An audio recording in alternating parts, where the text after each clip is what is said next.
Hi, welcome to Chaotic Creatives, a show about embracing the chaos that comes from living a creative life. Yeah, we are your hosts, two self-proclaimed chaotic creative gals. I'm Lauren Hom, better known as Hom Sweet Hom. I am a designer, letterer, muralist, and all-around crafty gal. And I also just graduated from culinary school. Woo! I am Rachel, also known as Rachel Renee on the internet. I am your internet hype gal. I encourage you to use color and play to tap into your creativity and your confidence. Hell yeah. What are we talking about today? Today we are just gonna chat about monetizing your creative passion. Or not. Or not. The good, the bad, just a conversation around what happens when you decide to maybe make a little money from the thing that you love to do. And I think we are two good people to talk about it because we have plenty of creative pursuits that we have decided to monetize and some that we haven't, like more that we haven't. Mm-hmm. And I think it's an interesting conversation to talk about how you discern between those things at different times in your life and why you might have made that decision, because it can get really reductive, I think, online, like the discourse, the way we're like incentivized to speak on social media of like, always do this, never do this, when it's really much more nuanced and dependent on your situation. Just like everything, right? Yeah, so where do you stand on the monetizing as someone who has a creative career and has monetized your passions?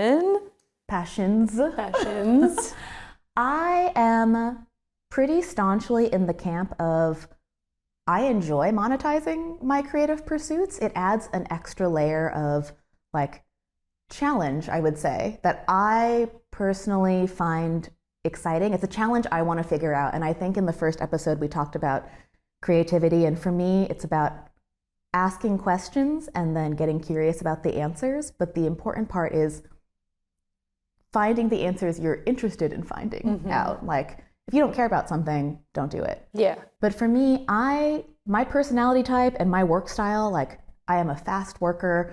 I have a lot of interests. And so I'm doing a lot of things, and monetizing something just adds that extra layer of like, oh, let's see if I can do this. It's like a new little challenge. But of course, not everything I monetize, like for example, ceramics, I'm too slow at, and it's too hard to ship. So I don't know if I'm ever going to monetize that. But the things I've decided to monetize, like lettering, design, murals, like that's been a slow process of doing something that I liked to do and then getting some like positive feedback from other people. People are always going to tell you if you've been sharing your work and you're getting good like feedback from it, like, oh, you should sell this, or like, have you thought about making prints, or have you thought about offering services? And it's such a alluring carrot on a stick. It doesn't mean you have to go that way. Like I posted that ceramic baguette like video like a year and a half ago maybe, and it went a little bit viral on Instagram, and people were like, where can I buy one? And I'm like, you can't. Yeah. And did you potentially, you put the offer out of like someone being able to license it, right? I basically said like, I do not want to produce this myself. Does anybody out there have any connections to anyone who could mass produce this and sell and fulfill this for me?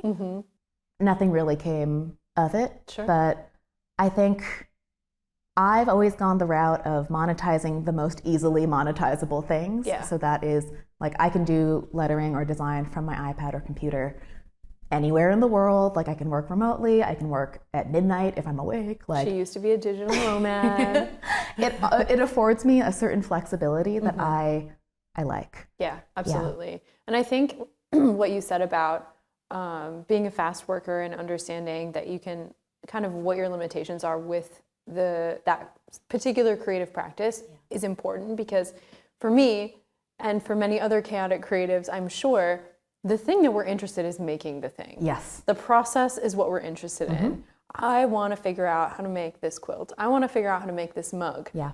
And yes, so many people, often if you are a creative person and you're making things, people are like, oh my gosh, you could make this. You should sell this. When can you do this? Can you do it in this color? Can I order one of these? And it is so enticing to be like, oh yeah, I think I maybe will sell this. But I think it so easily can shift your perspective on that creative passion. And a lot of times for me, I don't like to think about the overhead or the profit margins. Yeah, the timing myself and figuring out how long did it actually take me to make this one mug from creating it, letting it dry, going back, trimming it, carving it, glazing it, all of those things. Plus then, of course, like the shipping costs and the inventory storage, all of that comes into play when you're thinking about potentially monetizing something. And like, I don't like to think about that stuff. I have sold things, absolutely, but I think that I am learning now, kind of at this point in my life, where I would prefer not to monetize things because I don't want it to change my relationship with the craft. Which it inevitably will. Once you put a little pressure on the art or the craft to provide you with income, then you set some expectations. Yeah. And then you're also opening up a relationship with customers to have expectations.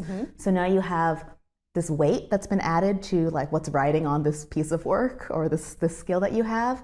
And it can be exhilarating, but it can also be super defeating too. Like the first time you ever get any like negative customer feedback or you don't sell as much as you thought you were going to sell, like it is just a different experience. Totally.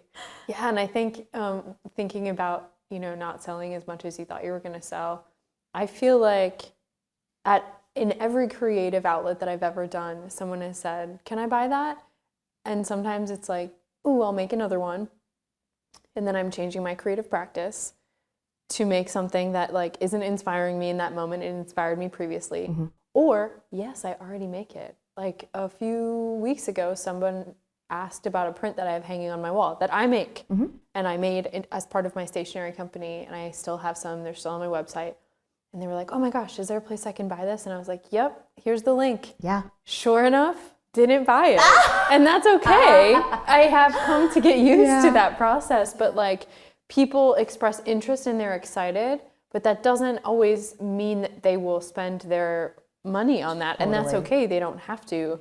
But just understand that the words don't always necessarily mean that the profit is there to take, I guess. Absolutely. For me, it's always been, because I started with my background in like design, where I was creating like lettering. I was doing it by hand at first and scanning it in, but then I got an iPad, or Wacom tablet was the in-between. And there was something about it that excited me. I was so young. I think I was like 19 when it first started happening, of people being like, can I hire you to do some lettering? And I'd be like, yeah, absolutely. Because it allowed me to spend more of my time like practicing the skill that I was so jazzed about. Totally. And I think that because 99.9% of us have to work like in order to like sustain our life, like our lives, because I know I'm going to have to work 8-ish hours a day, like I'd rather spend the time doing something that I like to do. But on the flip side, as someone who relies on her creative things for 100% of her income, there's a pressure there. And it changes where you can start to beat yourself up for not meeting certain goals, or it is disappointing when you have just, it's not creative things, but business things kind of get stuck in places, or a client's late with a payment. Like those are just, or like balancing out now, like what do people want with what do I want to make? Like those are all considerations that you take on when you start to monetize your thing. And I think a lot of us too dabble in with the like, oh my gosh, like where can I buy, you should make this a print. We will dabble, and like your experience with that specific interaction is so common. It just, people are excited about the work, but until they make the purchase, like that is not, just feedback is not a sign that like this could be a viable business thing. Because some things like prints are easier to store, right, than physical 3D objects. Like I think really taking into consideration like how fast are you and how at making this thing, how easy is it for you to monetize this thing? Like there are plenty of things that I'd like to do. Like I don't sell physical products, even with my designs on them. I have like the like print on demand stuff. Like I have like a defunct Society 6 store. from like residual from college, but I don't have the capability to print and fulfill these myself. I'm not a passionate like screen printer. I took a screen printing class in college. It was so fun, but I wasn't in love with the process enough to really like get good enough to crank them out efficiently to make money from them. Yeah. So I'd rather give them away. Totally. I went through that exact thing with letterpress printing, and letterpress printing, like screen printing, you do each color individually. And on the press that I had, I was doing each greeting card individually. So it's not like I was printing, even 6 at a time. But I liked it. I liked the very tactile process, but you cannot, that's so much of my time then that was spent. I remember I got this huge for me, wholesale order from this bookstore in Brooklyn, and I was jazzed. But to print like 1,000 cards took me so long. And then what I thought was acceptable in terms of quality, I had to waste so many because they didn't quite print perfectly. And I just remember thinking like, this is hours and hours and hours of my time when I could just outsource this to a printer. And then for a while I went back and forth about, do I just want to be a production printer? Do I want to print other people's jobs? No, I don't want to do that. The part that I enjoy is designing the thing. Yeah. And I just didn't have that sort of like art education background to understand like the different avenues of creating and how that could have manifested. And now I realize like I'm an ideas person. Very little execution happens for me as far as like big picture ideas, like tiling my kitchen. I can do it. I'm not going to do a good job because I'm not a details gal. But sometimes that imperfection and that sort of like just excitement about the project comes through, and it's fine if it's imperfect. And that's something that I like. We talked about that last time with like my imperfect seams with my quilts. That doesn't bother me. But if I were selling, something that needed to be reproduced exactly the same, I don't know, Rachel's rambling corner. No, we are ramblers, but what you said is true about like, I think it tied into what I was saying before. When you start to sell your work, you've invited in customer expectations and a certain quality that you need to be able to reproduce, especially if you're selling physical goods, where there's like a photo of it on your website, and it invites in like another person to the relationship, where if it's just you making whatever you want to make just purely for pleasure, it keeps things simple in a way, because you can, as a chaotic creative, you can jump around from one interest to the other, and there's no cost to that. Totally. Other than like maybe your own like, I feel all over the place. But if you're not relying on it for any income or expecting it to make any money for you, then you can really do whatever you want.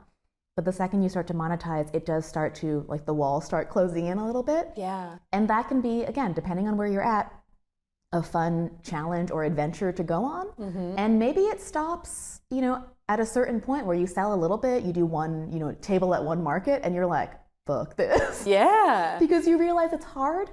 Even if that happens, that's such valuable feedback for you. Absolutely. Maybe you hate like interacting with people at markets, and then maybe you try another avenue of your craft, and you can keep tinkering until you realize like it's a go or it's a no. Or you kind of have to follow your gut on like, would it be fun to maybe receive some money in exchange for this product or service? If you feel any inkling towards it, I typically tell people it's worth exploring. Totally. Because then you get more information for yourself. Yeah. Like, I can't remember what the craft was for you, but for me, it was embroidery that I bought all the things for, which luckily isn't a lot of stuff. Like the needles, the threads, the hoops, the fabric. And I tried it for a little bit, and I was like, absolutely not. Just as a hobby, I was like, this is way too meticulous. It takes so much time.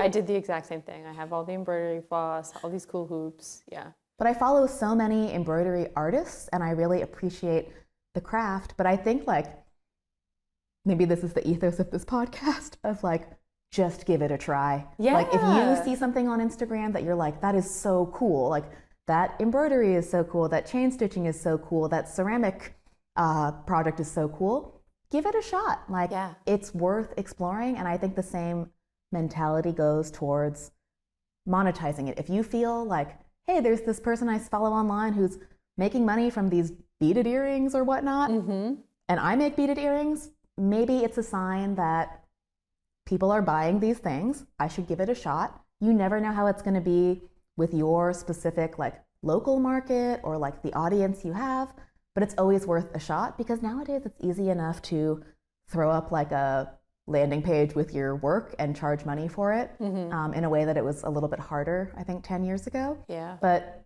if it doesn't sell, no big deal. There are a couple points I wanted to touch on from what you said. Number one, the markets thing.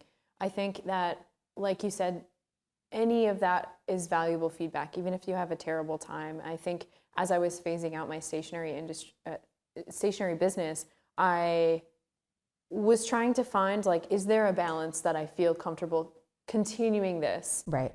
Having existing wholesale customers that just continue to order, amazing. That is a pretty quick thing to grab the cards and fulfill the order. I don't mind the shipping process as long as it's not taking up a ton of space, which it actually is in my basement. Like, my whole print shop is basically still there, and I keep thinking, like, I should really pack this stuff up and make it into a quilting space. Yeah. Because I like you, I think, I can't remember if you identify with this term, but gear gal.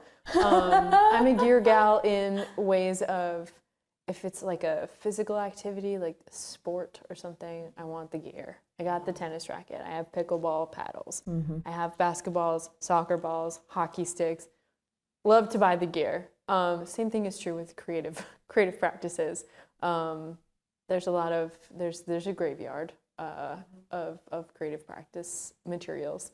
But I think what really pushed me over the edge, as far as I've had enough of this with the stationery business, was doing the in-person markets, which tended to make the most money in a short amount of time.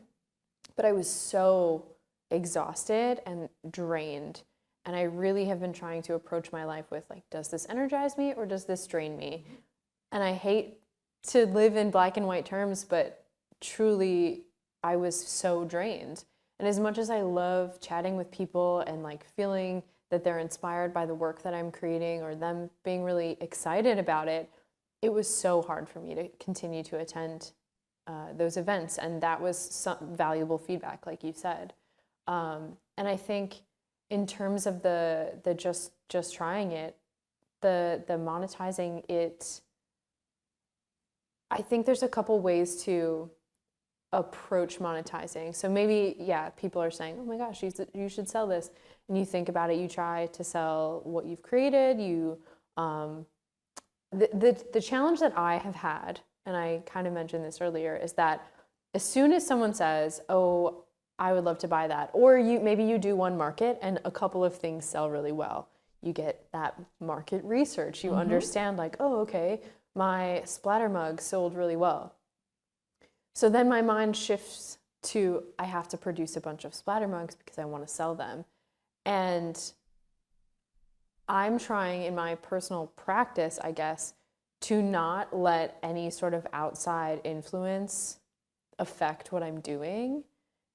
And I'm trying to approach it, like, instead of like a production business, like my stationery business, where I, like, created the things, took feedback from my customers, understood what things were selling and what things were not, what types of products were popular, all things that matter if you're running a business and that relies on selling products to people, of course. But then there's the other side of the spectrum of, like, creative practice that I have never been a part of, and that's like the fine art studio practice type stuff. And I think that's kind of where I'm starting to lean personally, is like, I want to create a body of work for myself with blinders on that is just me and my practice. And I say practice, but I as a chaotic creative, like, it's not like I go to the ceramic studio at the same time every week, unless I'm in a class, because then I will. And sometimes we need the class to give us that routine. And it's not like I'm a super disciplined, I'm working 8 hours on this particular thing. I'm all over the place working on what's exciting me in that moment. But if I can approach it, I'm trying to think, like, okay, a painter goes to their studio, works on a body of work, has a show at an art show, and then maybe people buy those things. But, and I don't know any painters personally, so I guess I don't, besides you as a muralist. It's a different kind of painting though. Yeah. I would assume that folks with more of a traditional fine art studio practice make their body of work for themselves and then show it. And if it resonates and they sell it, great. If they have a good agent, great. They can get it sold.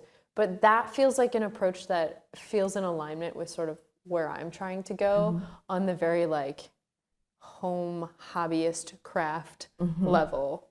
Does that make sense? Yeah, Okay. absolutely. And I also don't know any fine art painters like on a deep personal level, so I don't know what the process is. My guess is that there's some kind of mix of anytime you've professionalized a creative skill, it is nearly impossible in the professional realm to ever make something just for you. Sure. Because there's always that little, invited that little voice, in the back of your head that's like, how like marketable is this, palatable is this, like who is this for, who is going to buy it eventually? And so, the ideal scenario is what you want to make is also what people are interested in. Yeah, we want that Venn diagram to overlap. And it's sure. never going to be a perfect like mix. But I think there's like I don't know, for lack of a better term, a pragmatism that comes with when you monetize your creativity, you are keeping in mind how it's going to sell, but even if you're mostly making it for you. Because I think there are different projects where sometimes, like for me as someone who works on client work as a designer or muralist, the client is ultimately the one paying for it.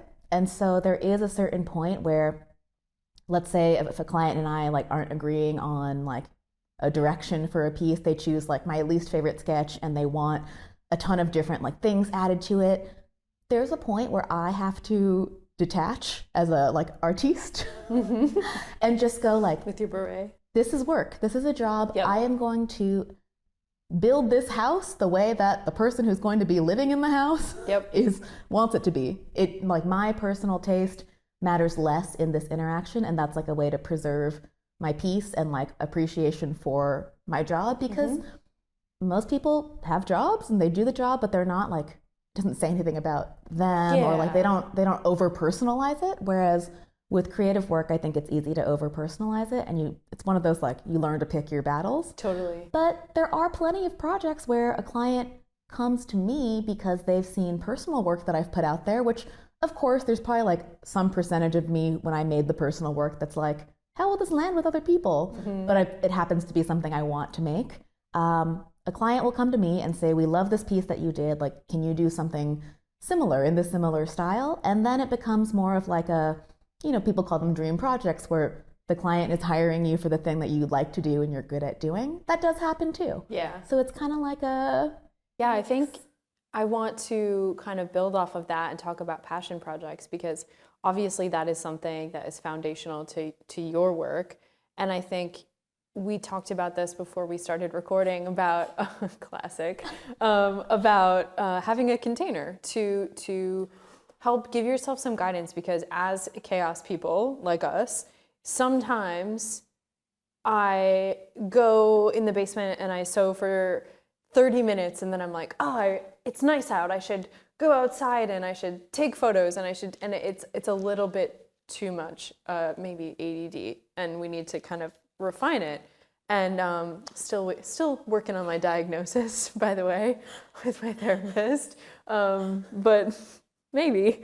So I think having a container can help both from the perspective of, I want to have a creative practice. I know that I'm a creative person, and this is why I talk about play. If you give yourself a list to work from, that gives you a starting point. So making a playlist, but then also I think things that you could put on that playlist are creative challenges, passion projects. By giving yourself sort of some boundaries to work within, that helps you learn what you do and don't like about your practice. Maybe the boundary is I'm trying to make money, and that helps kind of reel in some of your ideas based on what is marketable. But then I also think you just learn a lot about yourself. And if you focus on something from a passion perspective, like I'm giving myself this boundary and I'm going to do this for a week or a month, that's building up a lot of skill and your body of work, whatever that is. And then that can turn into monetization if that's what you're interested in. And I want you to talk about passion to paid in a second, but that is kind of what I did with my style Instagram. Like I wanted a creative outlet, and I had, I have all my art supplies, but I was like, what should I make? What do I do? Which one do I pick? And I was like, an easy one is to get dressed every day. So I made a different prompt for each week and I shared it on the internet, and I wasn't expecting anything to happen other than me to feel excited about wearing some fun colors and refining my personal style. Just, it helped me figure out like, oh, I actually feel a lot better in these color pairings, or maybe I don't feel inspired by wearing clown core every day, or maybe I really do. And so by giving yourself prompts, or giving myself prompts, I was able to build a body of work that included an outfit every day and connect with people who were inspired by that and also wanted to do that for themselves. And then I did monetize it. And kind of like you were saying, like you're a fast worker, monetizing maybe what comes easiest to us. It's hard to turn that down. And so I do monetize some of my style work through Instagram, and I'm transparent about that. But if I were to try to monetize like my ceramics practice, like you were saying, it's just a whole nother thing to think about. It takes me maybe, a couple hours to get dressed, film it, edit, coordinate with the client. Total. Yeah. It's fast for you, because when you told me it takes you that little amount of time to make like a sponsored reel, my like jaw hit the floor, because I was like, it takes me 3 hours to write a caption for a client sometimes, because I just get all in my head about it. Totally. But sometimes it feels too good to be true of like, if it's because we've been fed like it has to be hard for it to be valuable. I think there's a lot of power in leaning into like monetizing the things that come easily, quickly, naturally to you, because you're exerting less effort to do it. And that doesn't make it any less valuable to people who are paying for it, because they're still getting the, sponsored post or the end product, like the physical product you might be making. I have tried to remind myself, I have to remind myself like once every 6 months, to be honest, because it's so easy for your practical brain to seep in and be like, well, like it must be too good to be true, or like I'm not working hard enough on this. What comes easily to you, whether it's like I'm interested in this, or I'm a fast worker in this, or like I have a natural proclivity for this specific craft where I can produce it easily, those are good like starting points of like, if you want to monetize them from a like capitalist standpoint, it's easier because you're going to put less labor into it. And that's actually, I think all creatives should lean into that if they decide they want to monetize, because I am a big fan of reserving your creative energy for yourself. Of course, if you're monetizing, you're going to put some of it into your client work or like business work, but the less you can put into that camp, the more you have for yourself in terms of energy and time. Totally. And I think like in terms of, of course we're talking about this from a capitalist lens because we live in a capitalist society and we have to participate in the system in order to pay our bills and get our groceries and things like that. But if we were on the other end of the spectrum and we lived in a society of like small communities that cared for each other, we would still find our roles where our natural interests and talents were. And I think it's just, we're serving ourselves and our communities the best when we find that. And the only way to find what you're naturally good at and very quick to work on is to try a bunch of shit. Yeah, absolutely. And to try a bunch of stuff and then pay attention to what feels good and what feels exciting to work on and what you might want to dive deeper into, because you could stay surface level with 100 different things and that could be completely fine. But if you want to start a creative business or monetize that seems appealing to you, then it's good to, like you were saying, with either a passion project or some kind of like focus of like, I'm going to commit to this for this amount of time or this many pieces. Like I'm going to create 10 lettering pieces, or I'm going to do a 12-week ceramics class. It's nice to have the repeat like dedication to something in order to really get a better understanding of it, to really put some reps in to decide like, do I actually like this? Because there's the first like I guess metaphor or analogy that came to mind was it's like dating, where you can go on a first date or two with someone and be like so excited, but it really takes like 10 to 12 dates to get to know somebody, to figure out compatibility. And I think it's kind of similar with creative like pursuits. Like you have to do it enough times to find out if it actually could be a long-term thing. If you're doing something the first or second time, like you said, like there could be a lot of enthusiasm. It doesn't necessarily feel like it's hard because you're excited, but if you're committing to that, practice. And I hate to keep using the word practice because it sounds very formal and professional, and I'm really just talking about doing the thing. If you're committing to this hobby, let's say, if it starts to feel like it's sucking all of your creative energy and you're not getting to where you want to be, maybe that is a lesson to learn.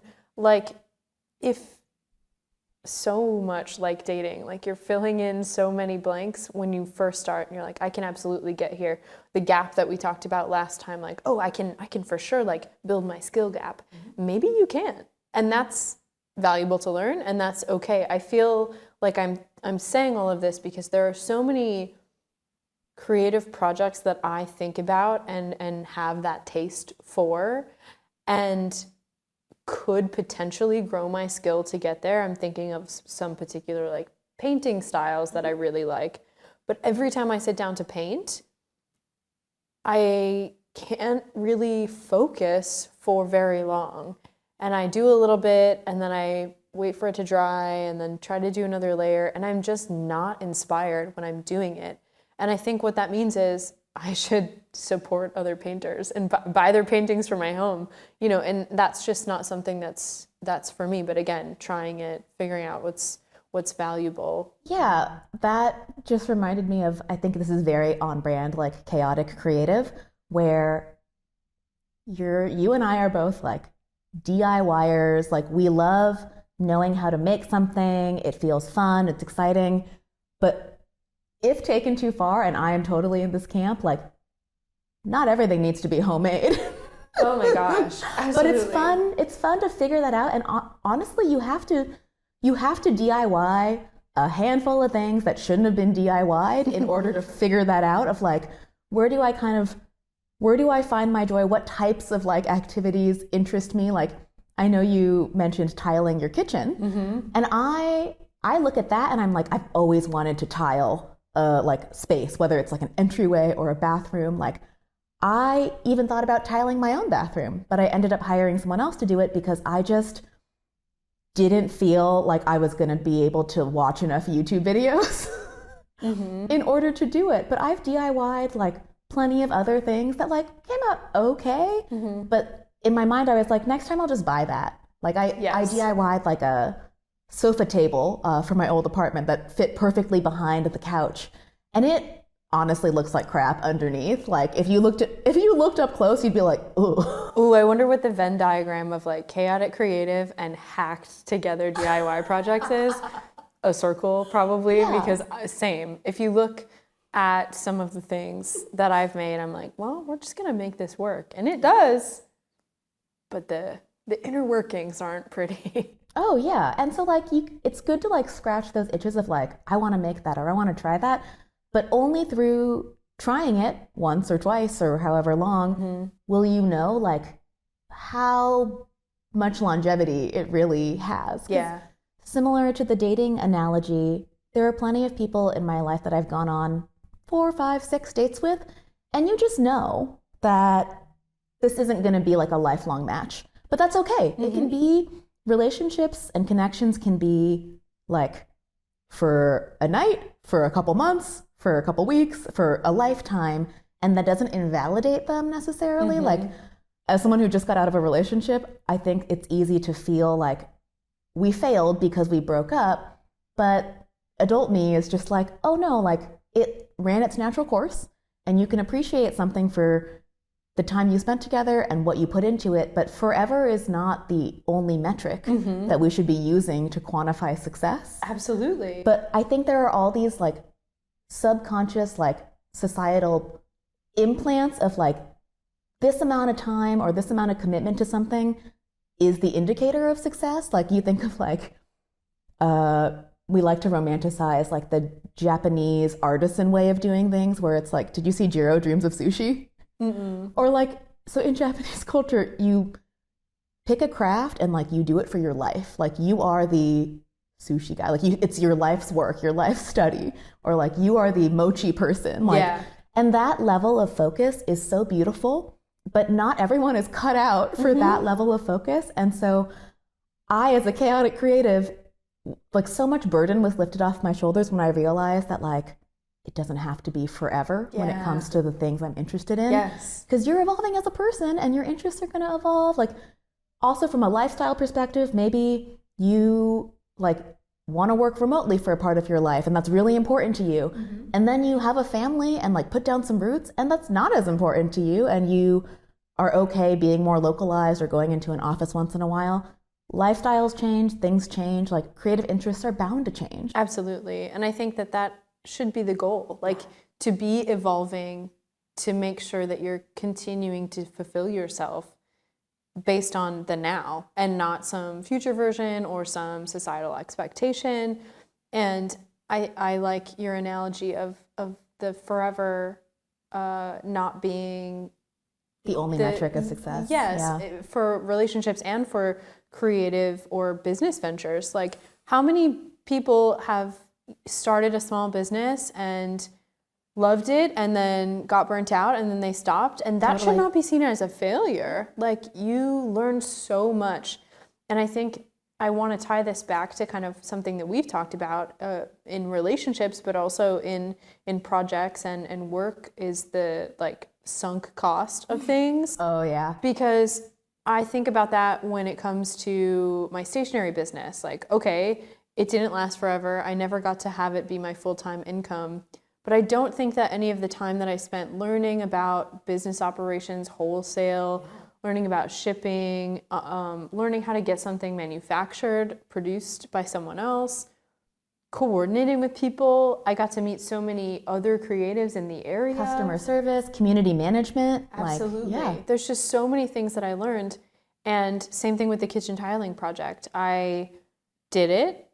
And because I'm a fast worker, I can now look back and say, okay, I absolutely didn't have the patience to perfectly level the floor, clean all of the old grout off. I just kind of went for it. And it's fine, it's functional, but there are some things that can be functional and imperfect, like a quilt or a mug. And there are some things like your kitchen floor where you want it to be a little more on the perfect professional end. And so I spent this time learning the skill and did the installation, and now I'm going to pay someone to do it professionally. Amazing. And I don't think that that's wasted. Like, I don't think that that's money wasted. I learned a boundary for myself of what I cannot do, what is beyond my interest and capacity. And I mean, even silly examples of this, we were talking about this, an hour ago about the pineapple, about how we don't buy pineapple. You buy it already cut and it's so much more expensive and you're paying the convenience cost. Sometimes I want to pay, like Kristle said, the convenience cost. Like I want to pay the convenience cost of having a professional install my tile and do a good job. Yeah. I want to pay the convenience cost of someone installing, plumbing in my house. Because plumbing's so important. Yeah. And also just when you try things and you quote unquote fail, or you learn something about that you decide to move on, like a relationship, you learn something about yourself and it's out of alignment, and then you move on and you learn something about yourself and your connection with other people or your practices. I think that if we start to think about things from that perspective, like what could I learn from this situation? Back to the curiosity, which is like the root of our creativity. What can I learn about this? What did this teach me? Okay, I don't want to tile. I am not a perfectionist when it comes to projects. So I shouldn't be doing maybe higher importance projects like plumbing or tiling. I can hire someone else who loves that, who loves the perfection of something, because there are people who do. Yeah, I imagine. And if there are any people who are professional, like tile layer, is that I don't even know what the word is, tilers? I was going to make an assumption, so please correct me if I'm wrong.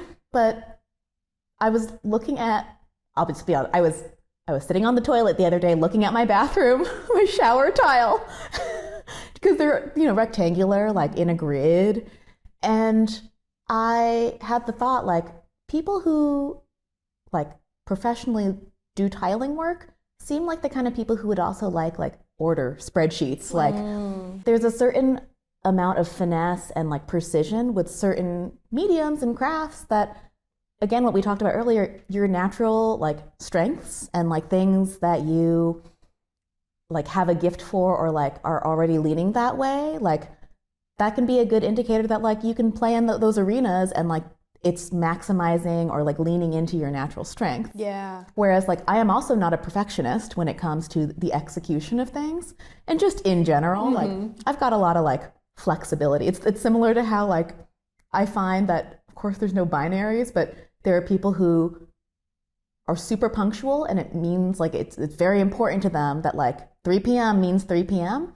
And then we've all got those friends, I'm in this camp of like, there's like a 15-minute grace period. Like, depending on how good of friends you are, it's kind of messed up. The better of friends you are, the wider. 100%. Yeah. But like, for what, like, neither of those frameworks are inherently right or wrong. It's just, we all have, from the family of origin that we adopted beliefs from and like our natural personalities, that we feel differently about those things. And absolutely. Yeah, like something like embroidery that's a little bit more like I don't even know what the word is, like tedious or like detail oriented. Like I'm not the most detail oriented gal. And I think that's why I like ceramics and I like cooking, because it's like, this could go in any direction. Like I just have the raw ingredients. And that also might be a like response to me doing lettering for so long, because lettering I actually really appreciate the tighter parameters of lettering as a art that I've chosen to monetize, because there are only like so many things I can do before it becomes illegible.